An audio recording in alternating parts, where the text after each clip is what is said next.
বিসমিল্লাহির রহমানির রহিম।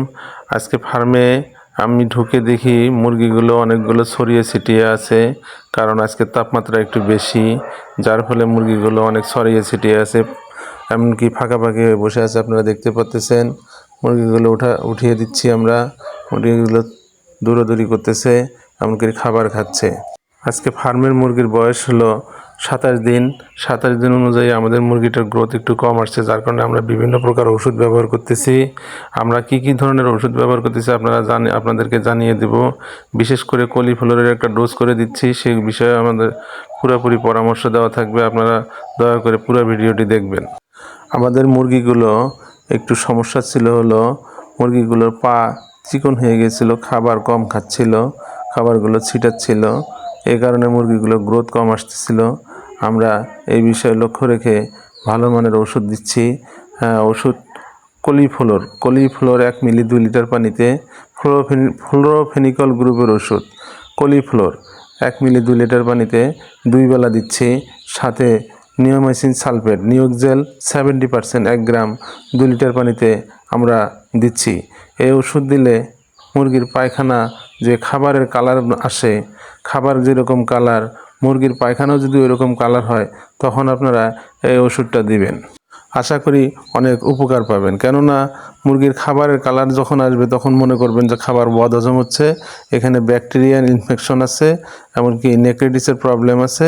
এ কারণে মুরগিগুলো খাবারের পায়খানাগুলো খাবারের কালারে চলে আসছে, খাদ্যের যে কালার, পায়খানার মলগুলো ওই রকম কালারে চলে আসছে, যার ফলে মুরগিগুলো গ্রোথ আসবে না, বদহজম হবে, পায়খানা লুজ হয়ে যাবে।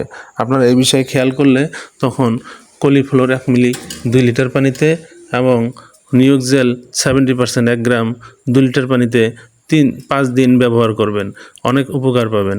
তখন আস্তে আস্তে পাগুলো সতেজ হয়ে যাবে, সবল হয়ে যাবে। সাথে একবেলার ওষুধের সাথে আপনারা কিডনি টনিক, ভালো মানের একটি কিডনি টনিক, যেমন স্কোয়ারের আছে, নেপ্রোকেয়ার 1 মিলি 1 লিটার পানিতে দিবেন। কারণ অ্যান্টিবায়োটিক দিলে কিডনিতে ধকল পড়ে, কিডনি ড্যামেজ হয়ে যাওয়ার সম্ভাবনা থাকে। তখন মুরগিতে অ্যাসাইটিসে পানির প্রবলেম চলে আসবে, পানি আসবে, যার ফলে আপনারা আগেই প্রতিষেধক হিসেবে আপনারা নেপ্রোকেয়ার 1 মিলি 1 লিটার পানিতে, একবেলার পানিতে দিয়ে দিবেন। দুপুরবেলা খাওয়াবেন। খাওয়ালে মুরগির ধকল প্রতিরোধ হবে। খামারে ঢুকে সর্বপ্রথম আপনারা মুরগির লিটারের প্রতি লক্ষ্য রাখবেন। লিটার অর্থাৎ মুরগির পায়খানা কেমন, সেই দিকে লক্ষ্য রেখে আপনাদের চিকিৎসা প্রণালী দিতে হবে। কারণ মুরগি কথা বলতে পারে না, আপনাকে দেখেই বুঝতে হবে ওদের কি প্রয়োজন। যখন পায়খানা দেখে বুঝবেন যে সমস্যা ধরতে পারবেন, তখনই আপনি ওই পরিমাণ ওষুধ দিলে অবশ্যই মুরগি ভালো রেজাল্ট পাবেন। আপনারা তাই বলতেছি, মুরগির খাবারের পায়খানার কালার যখন খাবারের মতো আসবে, খাবারের কালার যেরকম, পায়খানার কালার যদি ওরকম আসে, তখন আপনারা এই ওষুধটা দিলে ভালো ফল পাবেন। আমি অবশ্যই এটা অনেক দিন পরীক্ষা করে দেখেছি, এমনকি প্রুভ করে দেখেছি যে এটা রেজাল্ট ভালো আছে। মুরগির ফার্মে দিনের বেলা গরম থাকলে আপনারা পর্দা খুলে দিবেন, আলো বাতাসের প্রবেশের ব্যবস্থা করবেন, পর্যাপ্ত পরিমাণ যাতে অক্সিজেন সরবরাহ হয় সেই বিষয়ে লক্ষ্য রাখবেন। মুরগিগুলো আপনারা 2 ঘন্টা, 1 ঘন্টা, 1.5 ঘন্টা, 2 ঘন্টা পর পর একটু তুলে দিবেন।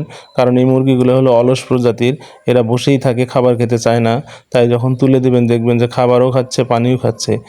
এরকম করে আপনি দিনের বেলা কয়েকবার করে তুলে দিবেন, কেননা তুলে দিলেই আপনার ওগুলো খাবার খাবে, এমনকি পানি খাবে। যখন মুরগি খাবার ছিটাবে, খাবার খেতে চাবে না, তখনই মনে করবেন মুরগি কোনো জীবাণু আক্রমণ করেছে, ব্যাকটেরিয়া আক্রমণ করেছে, নেক্রিটিস আক্রমণ করেছে। তখন আপনারা এই ওষুধটা দিতে পারবেন, কলিফ্লোর দিতে পারবেন 1 মিলি 2 লিটার পানিতে, সাথে নিওমাইসিন সালফেট 1 গ্রাম 2 লিটার পানিতে দিবেন, তখনও উপকার পাবেন। সাথে আপনার দুপুরের পানিতে একদিন একদিন হলো টক্সিন ব্যবহার করবেন। এভাবে ব্যবহার করলে আশা করি আপনারা এই সমস্যার সমাধান হয়ে যাবে।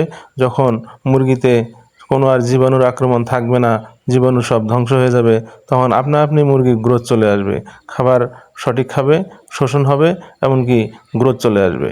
আপনারা লিটারের যত্ন নেবেন। আমাদের এখানে ফ্লোরে মুরগি করতেছি গরমের দিনে, আমরা প্রতিদিন হালকা করে ছিটিয়ে দিই লিটার। বিকালবেলা, আপনার সকালবেলা আপনারা মনে করেন লিটার পরিষ্কার করে হালকা করে শুকনা লিটার ছিটিয়ে দিই, পরের দিন সকালে আবার ওগুলো তুলিয়ে ফেলে দিই। এমনকি এইভাবে করে পরিষ্কার করে দেই, যাতে করে অ্যামোনিয়া গ্যাস না থাকে। অ্যামোনিয়া গ্যাস না থাকলে মুরগির ওজন বৃদ্ধি পাবে, এমনকি মুরগি সুস্থ সবল থাকবে, রোগ আক্রান্ত কম হবে। সাথে অ্যাসাইটিসের প্রবলেমও কমে যাবে। যদিও গরমের দিনে অ্যাসাইটিসের প্রবলেম কম থাকে, তাই এ বিষয়ে আপনারা লক্ষ্য রাখবেন যাতে করে লিটার যারা দেন লিটার যাতে পরিষ্কার পরিচ্ছন্ন থাকে। মুরগির বিশেষ যত্ন নেবেন। মুরগিতে লাভ করতে হলে অবশ্যই প্রত্যেকটা দিন আপনাদের খেয়াল রাখতে হবে, এমনকি যত্ন নিতে হবে। একটি দিনও অবহেলা করা যাবে না। পানির পাত্র পরিষ্কার রাখবেন। পানির পাত্রগুলো বিশুদ্ধ পানি সরবরাহ করবেন। পানির পাত্রগুলো প্রতিদিন একবার করে পরিষ্কার করে দিবেন জীবাণুনাশক দিয়ে। খাবারের পাত্র অবশ্যই খাবার কম কম করে দিবেন, যাতে করে খাবারের ফ্লেভারগুলো ভালো থাকে, মুরগি খাদ্য গ্রহণ করবে। খাবার বেশি পরিমাণ দিলে খাবারগুলো ড্যাম হয়ে যায়, খাবারের গন্ধ একটা সুগন্ধ থাকে, সেই খাবারের গন্ধগুলো চলে যায়, যার ফলে মুরগি খাবার গ্রহণের হার কমে যায়। খামার সবসময় পরিষ্কার পরিচ্ছন্নতা রাখবেন, যার ফলে আপনাদের রেজাল্ট ভালো আসবে। পরিষ্কার পরিচ্ছন্নতা অন্যতম হিসাবে আপনাদের লিটারটাই আসল। লিটারটা পরিষ্কার পরিচ্ছন্নতা রাখবেন, এমনকি বিশুদ্ধ খাবার পানি দিবেন, প্রয়োজনীয় ওষুধ দিবেন। যেহেতু প্রয়োজন বুঝে, যে সমস্যা বুঝে আপনারা প্রয়োজনীয় ওষুধ ব্যবহার করবেন, অবশ্যই মুরগির গ্রোথ চলে আসবে। কাঙ্ক্ষিত সময়ের মধ্যে আপনাদের গ্রোথ চলে আসবে। আপনারা সেই বিষয়ে খেয়াল করবেন। এমনকি সুস্থ থাকুন, ভালো থাকুন।